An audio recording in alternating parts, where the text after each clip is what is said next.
I came home early from my Saturday golf game because my stomach decided to declare war. Something I ate the night before must have been cursed. By hole 4, I was sweating and holding on for dear life.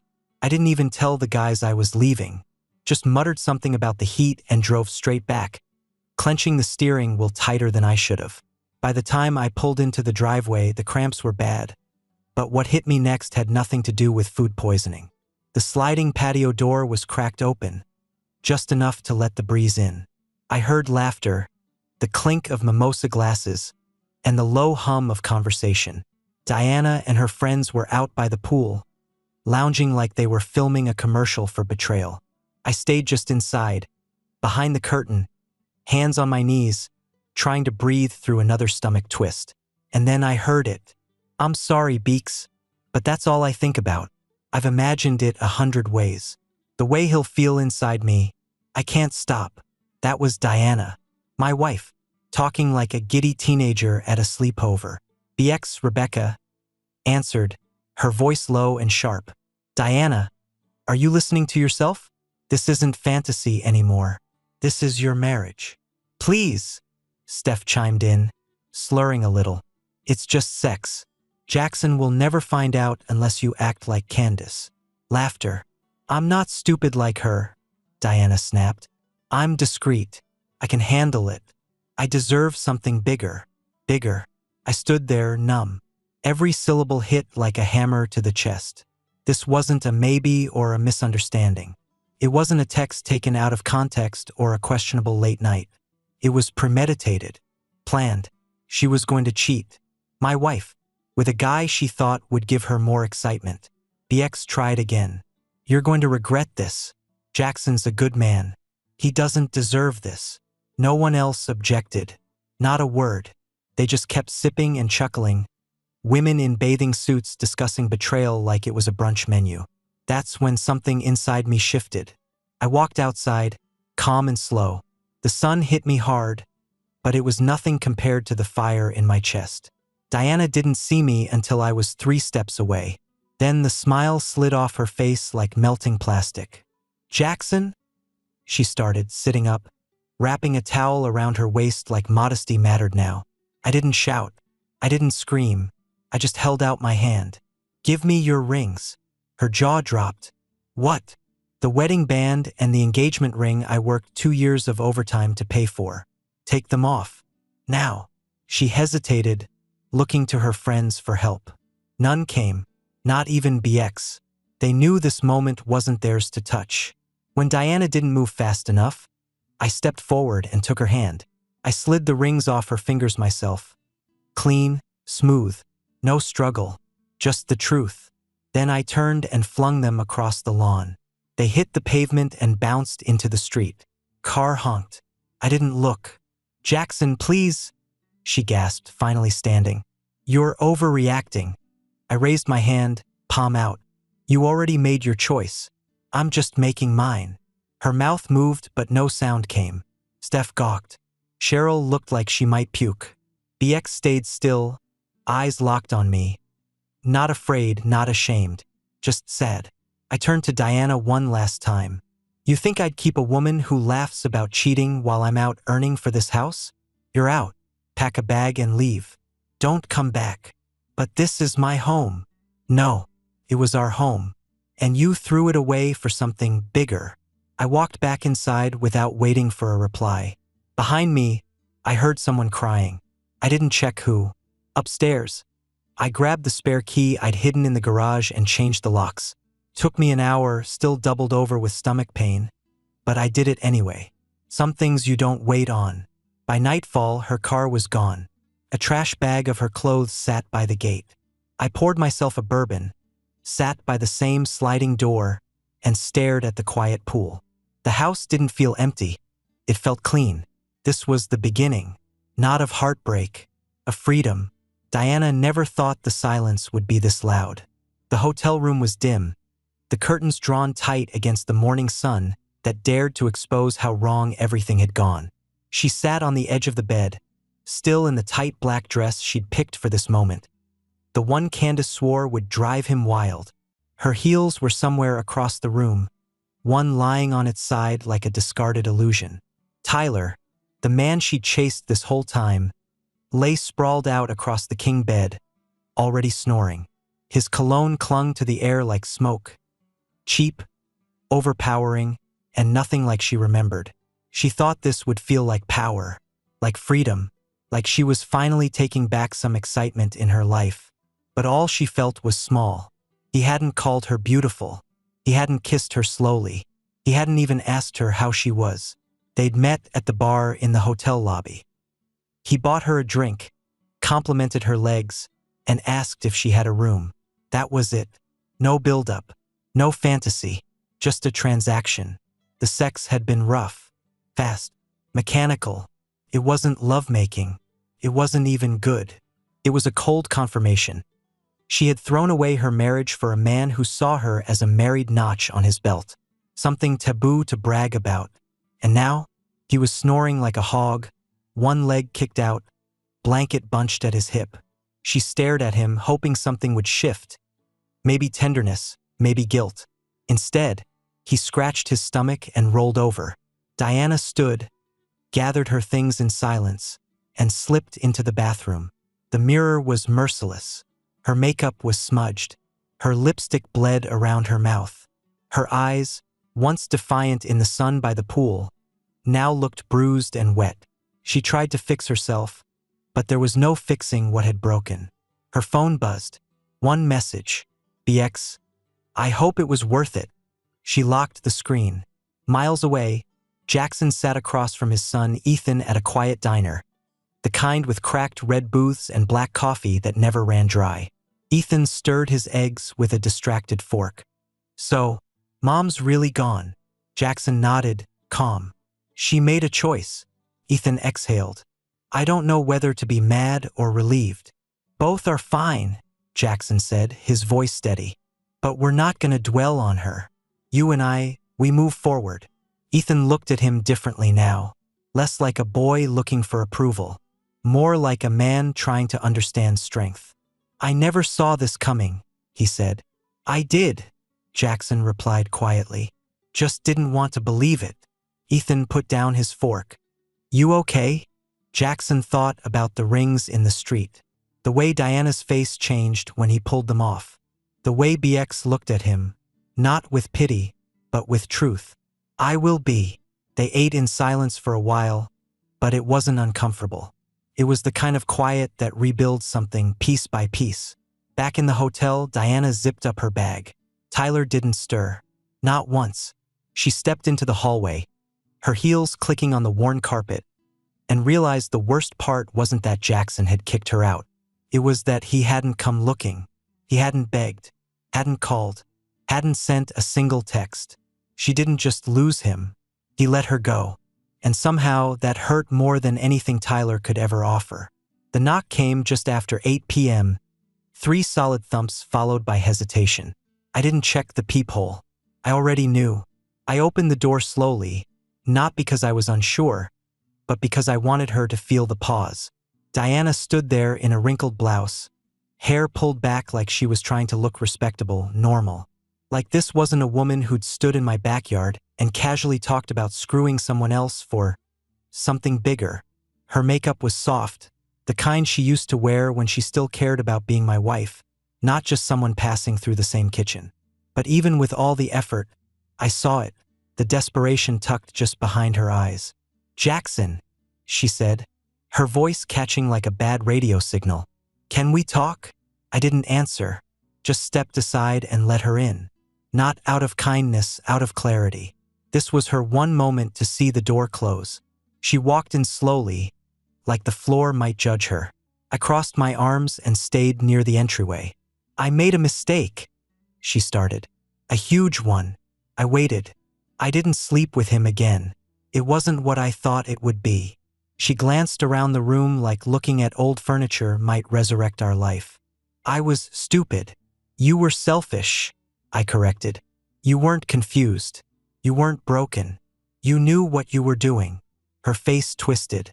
I thought I wanted something else, some kind of freedom, maybe. But the second you took off those rings, you realized I wouldn't chase you, I finished. That's what really scared you.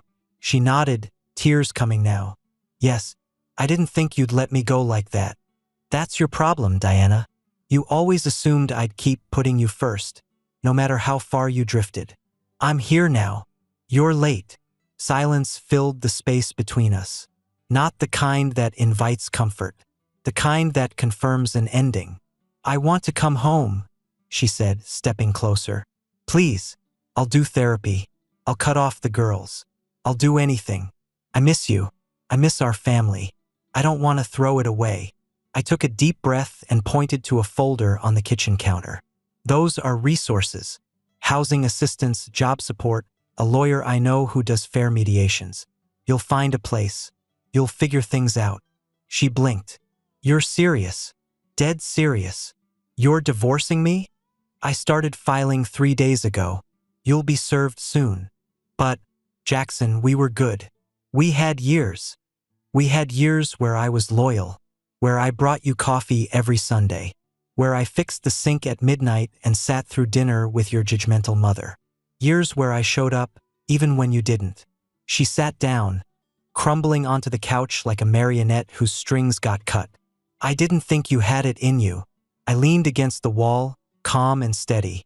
You're not the first person to underestimate me, Diana. You just might be the last. She sobbed into her hands. But I didn't move.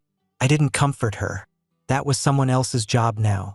If she could even find someone willing to lie beside all the wreckage she left behind. After a minute, I spoke again. You don't get to break something and then be mad. It doesn't look the same when you try to put it back. Her voice came out muffled. I thought you'd always wait. Well, you thought wrong. She stood up slowly, wiping her cheeks with the back of her hand. Is there really nothing left? I walked to the door and opened it. Cold air brushed against my chest. There's a future, just not with me in it.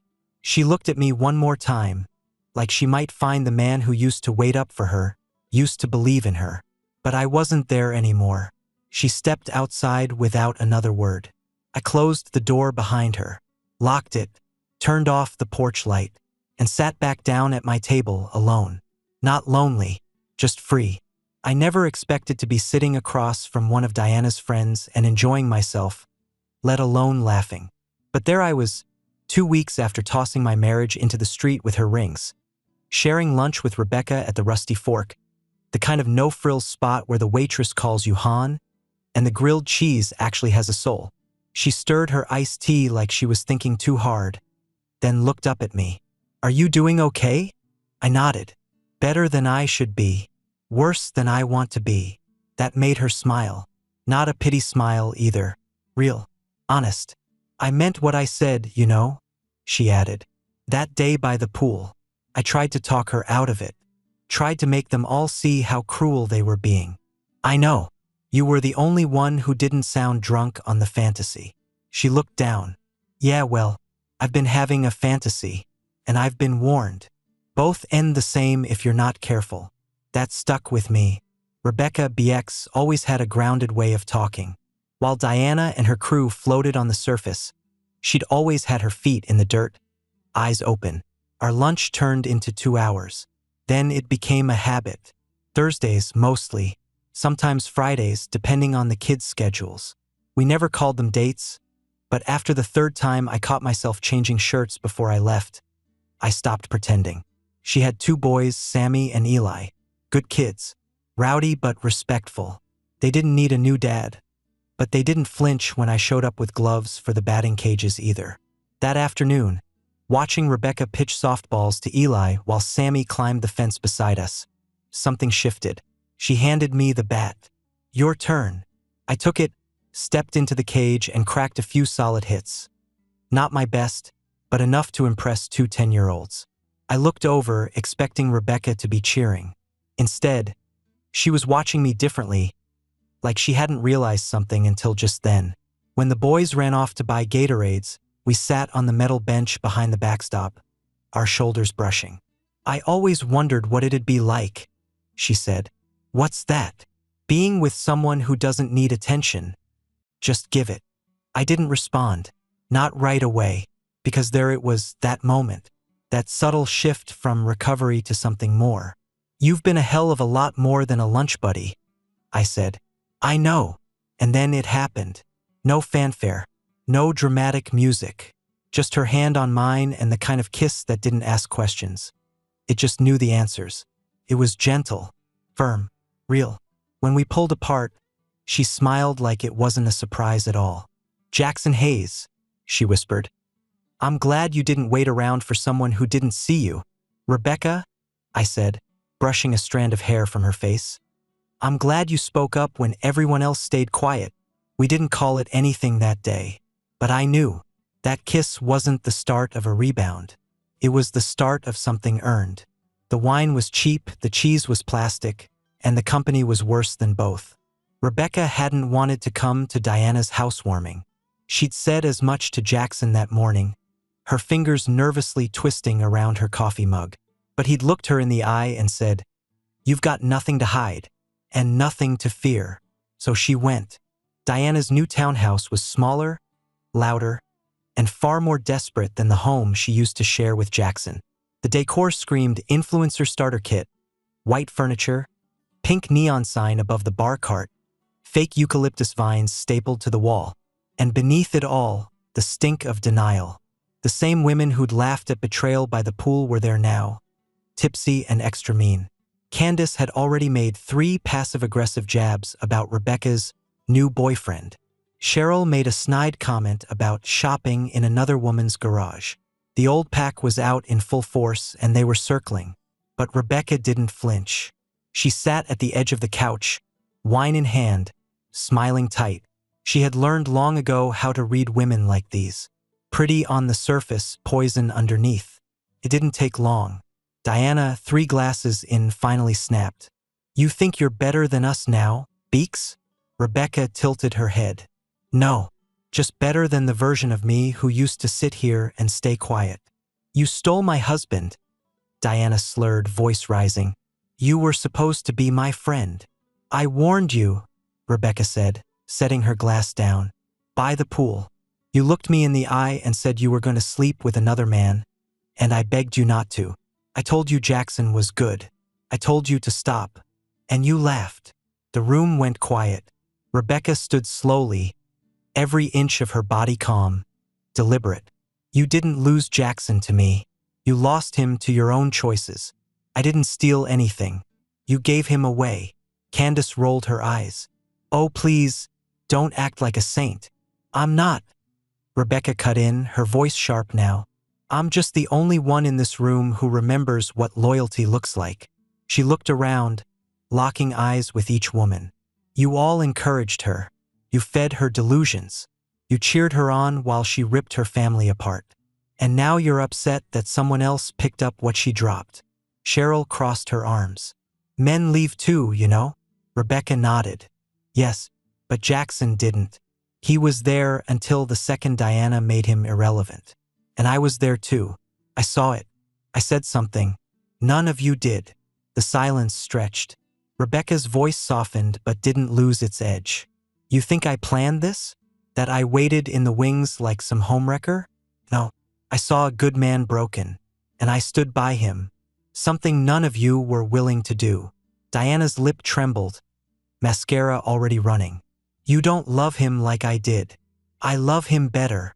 And with that, Rebecca turned and walked out of the room, leaving the half-empty bottle of rose sweating on the table and a room full of women who suddenly realized they'd backed the wrong one. Later that night, back at Jackson's place, she barely got through the front door before his arms were around her. She didn't speak right away, just buried her face in his chest and let the quiet settle. "You good?" he asked. "I said everything I needed to say. Did they listen?" "I didn't go there for them," she whispered. "I went to close the door." He kissed her forehead. "You did." They moved through the house without a word, upstairs to the room that no longer felt like someone else's past. They didn't rush. They didn't fumble. It wasn't about erasing anything. It was about starting fresh, with nothing hidden, nothing stolen. And when they finally lay tangled beneath the sheets, Jackson whispered, "I'm not letting go this time." Rebecca smiled against his chest. "Good, because I'm not letting you fall." The morning light cut through the blinds in soft gold stripes, warming the edge of the bed where Rebecca still lay curled beneath the covers.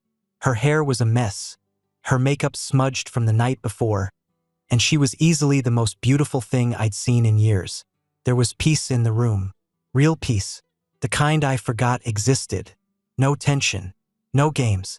Just silence, broken only by the occasional chirp of birds outside and the hum of the old ceiling fan above us. I leaned on my elbow, studying her. She opened one eye and smirked. "Don't get creepy, Hayes." I laughed, just making sure it wasn't a dream. "You snore in dreams too?" "Probably." She reached for my hand under the sheets. "You okay?" I nodded. "Yeah. For the first time in a long while, I am." We lay there for another 10 minutes, saying nothing. There was no rush to move, no pressure to explain what last night meant. We both already knew. Then came the knock. 3 short, desperate bangs on the front door. Not the kind that waits for an invitation. Rebecca sat up, instantly alert. "Are you expecting anyone?" "Nope." I pulled on a pair of jeans and grabbed a t-shirt off the dresser. "Stay here." I didn't need to check the peephole. I recognized the chaos behind the knock. When I opened the door, Diana stood there. Her eyeliner was running, one heel missing, holding a bottle of something half-empty in one hand and what looked like a takeout bag in the other. "Jackson," she said, swaying slightly. I just wanted to talk." She looked like a memory someone forgot to clean up after. Hair tangled, lipstick smeared, eyes wild. "I think you've had enough talking for one lifetime," I said, voice flat. Listen. I know I screwed up, okay? But you can't just throw away what we had." "I didn't throw it away, Diana. You did. You dropped it at the feet of a stranger for a cheap thrill." "I didn't mean for any of this to happen." "But it did." I felt Rebecca step up behind me, wrapping a robe around her. She didn't cower or hang back. She stood beside me, tall and unshaken. Diana's eyes darted from me to her. "Oh, you're here." Rebecca crossed her arms. "That a problem?" Diana blinked, stunned by the confidence. "You're in my house." Rebecca didn't let her finish. "No, sweetheart. You got evicted. You walked out and slammed the door behind you. Jackson didn't chase you. I didn't take him. He chose to build something better. I didn't speak. I didn't have to." Diana laughed bitterly. "So this is it? You're replacing me with her?" Rebecca took a step forward. "He's not replacing anything. He's healing. And you don't get to come back now and play the victim just because the grass on the other side burned your feet." Diana looked at me, pleading now. "Jackson, I know I messed up, but I loved you." "No, you loved the comfort. You loved the idea of me. But when it came time to protect what we had, you didn't hesitate to throw it all away." Her voice broke. "I'm sorry. I believe you," I said quietly. "But sorry doesn't rebuild trust. And it sure as hell doesn't rewrite history." She looked at the ground, then backed up at me. "So this is really it?" Rebecca stepped closer, her hand brushing mine. I nodded. "Yeah, it is." Diana wiped her face, straightened her posture, and nodded like she wanted to save face. But it was too late for pride. Too late for grace. She turned and stumbled back to her car, still missing one shoe, the takeout bag left behind on the porch like a relic of a woman who no longer lived here. I shut the door, locked it. Rebecca leaned into me, exhaling slowly. "You good?" she asked. I nodded, pulling her in. "Yeah, I just needed her to see it. Needed her to know what she lost." She kissed my cheek. "And I needed her to know what I've got." 7 months later, I stood in the hallway outside courtroom 3B, sipping burnt coffee from a paper cup and watching people file past like ghosts on repeat. Divorce court always looked the same. Tired men, bitter women, lawyers with folders thicker than their patience. I had no folder, just resolve. The papers were already signed. All that was left was the judge's final stamp. Diana arrived 10 minutes late, heels too high for the linoleum, wearing a tight beige dress that screamed last-minute dignity. She spotted me and slowed her steps. "Hi," she said, trying to sound casual. "Thanks for waiting." I nodded. We've got 5 minutes. She leaned against the wall, folding her arms. You look good. Stronger. I am. She looked away, eyes scanning the hallway like she couldn't stand still with me. I wanted to say, I'm sorry, again, for everything. I know I can't undo it, but you can't, I said, not unkindly. And I'm not angry anymore. I'm just done. She flinched, like the calmness hurt more than rage would've. I miss what we had. I don't, I replied, because what we had included a version of me who accepted less than I deserved. That guy's gone. She blinked fast, trying to keep it together. I thought you'd yell, or ignore me, but it's worse. I finished my coffee and dropped the cup into the trash. You want me to lie? Tell you I still think about you? I don't. I think about my son. I think about Rebecca. I think about the man I became when I finally stopped waiting for you to come home. Rebecca, she whispered. You really love her? I didn't hesitate. Yes. She looked down, her voice small. I thought we'd always find our way back. You burned the map. Just then, the bailiff opened the door and called our names. Diana looked up, fighting tears, but I didn't offer comfort. That's not who I was anymore. We walked in, stood before the judge, and answered the required questions. No drama, no objections. When the gavel finally came down, it didn't feel like the end. Felt like the beginning. Outside the courthouse, Rebecca waited in the truck, window down, sunglasses on. She looked up when she saw me, gave that half smile that always settled my heart. I slid into the passenger seat, shutting the door on the last one final time. All done? She asked. Yeah, I said, buckling up. Clean break. She leaned over and kissed me, slow and certain. You okay? I'm good, I said, taking her hand. And I'm not looking back. As we pulled away, I saw Diana in the side mirror, still standing by the courthouse doors, watching the truck roll out of her life. She had wanted to be missed, but I was already gone. The fire crackled low in the pit, throwing soft amber light across the backyard. Marshmallows browned on stalks held by teenage hands, and music played low from the Bluetooth speaker on the patio table. Some country song about front porches and second chances. Rebecca watched Jackson toss another log onto the flames, the orange glow flickering across the fine lines near his eyes. His hair had more gray in it now, but it suited him. Like everything he wore these days, the gray wasn't a weakness, it was earned. 5 years. That's how long it had been since she kissed him behind the batting cages and whispered that she was done being quiet. Now they shared this home, this fire pit, these boys, her Sammy and Eli, his Ethan, all of them grew into good men. Boys who used to bicker over Xbox were now teasing each other about job interviews and girlfriends. Jackson sat beside her in an old folding chair, holding a beer, his arm resting on the back of hers. This what you pictured? He asked. She smiled. Not even close. It's better. He nodded, eyes on the fire. I didn't think I'd get this. You earned it. He turned to her, brow raised. We both did. She leaned her head on his shoulder, letting the comfort of the moment settle into her bones. Hadn't been easy. Blending lives never is. There were long nights, tough talks, and silent mornings where the past still crept in through the cracks. But they faced it together. Every day. Every damn day. Behind them, someone yelled, Ethan's burning his marshmallow again. Intentional, Ethan shouted back. Rebecca laughed. Jackson just shook his head. You know, she said quietly, there's still a version of me that can't believe you chose me. He looked at her, serious. You weren't the second choice. You were the only one who stayed true when everyone else turned their back. I didn't choose you because Diana failed. I chose you because you didn't. She blinked, heart tightening. Even after all this time, he still knew how to hit the truth straight on, no warning, no soft landings. Thank you, she whispered. For what? For seeing me, for letting me in, for never making me feel like I had to compete with a ghost. He kissed her, soft and steady, then stood and called out to the boys. Last round, then clean up before the game starts. A chorus of groans echoed back, but they obeyed. Rebecca stayed by the fire, watching the sparks lift into the darkening sky, and thought about all they had built. Not from ashes, but from roots that grew when no one was looking.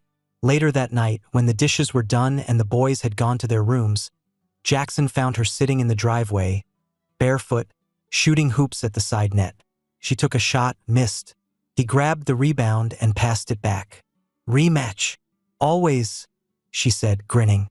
And just like that, they played, two middle-aged lovers laughing like kids, building a forever out of what everyone else thought was broken.